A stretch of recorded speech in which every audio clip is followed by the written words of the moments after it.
In the week leading up to Pentecost 2016, the Archbishops of Canterbury and York invited every parish to instigate a week of prayer.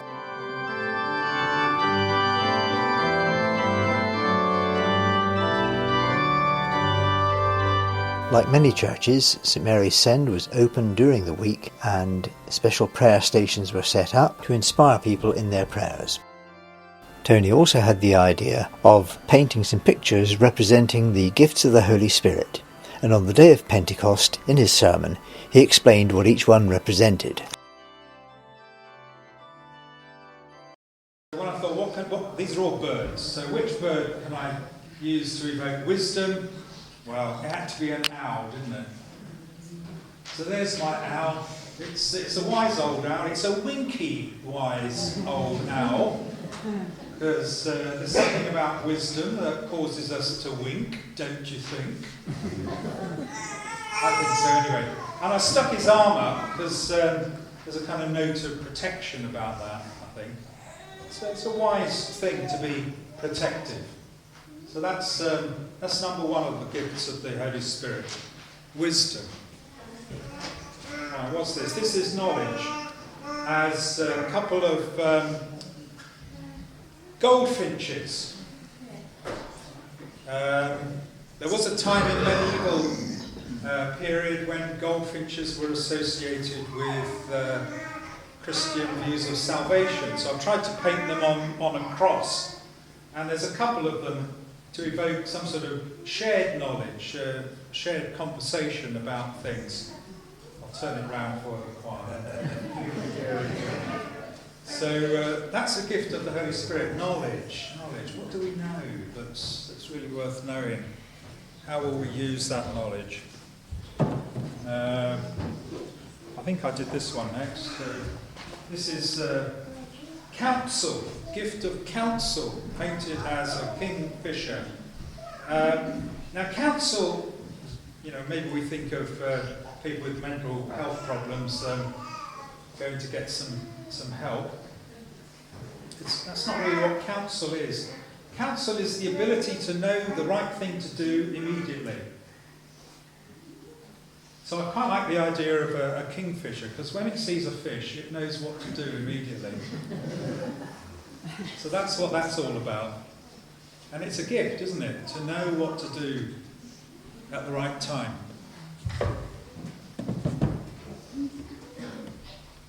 What have we got here? This is understanding, painted as an Egyptian goose. This is partly inspired by driving along Vicarage Lane the other day. Well, more than that, I'll go back a bit further. I don't know if you've ever seen one of these things. We get them around here.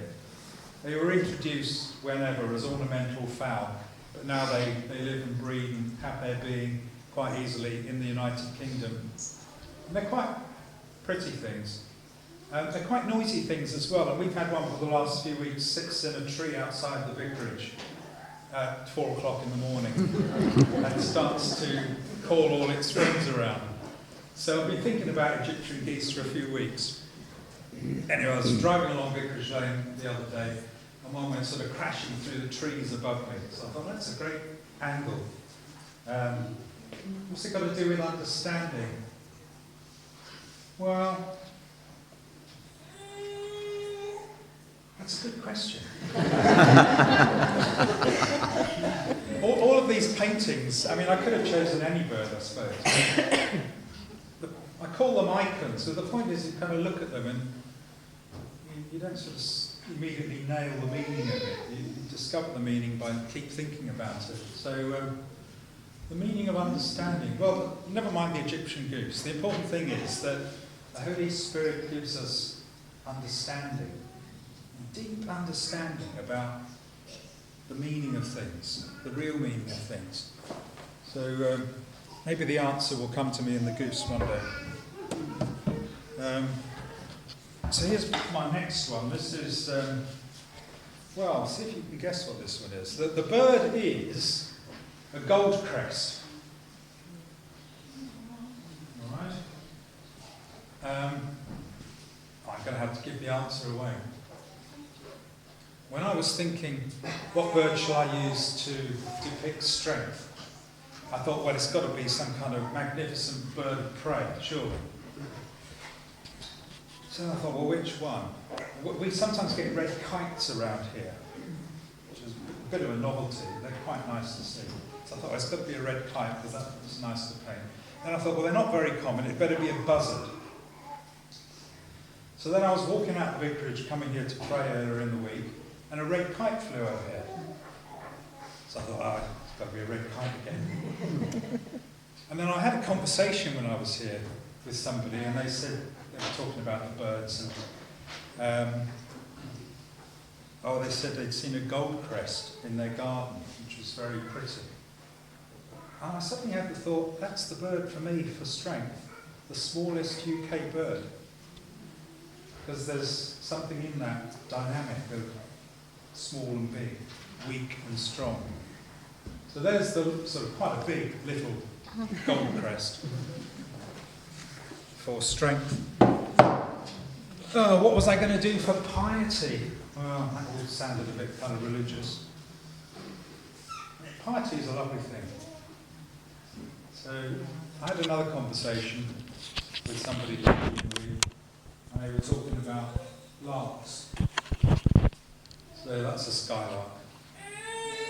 The banding is supposed to represent the spheres of heaven. Traditionally there are 7 of them.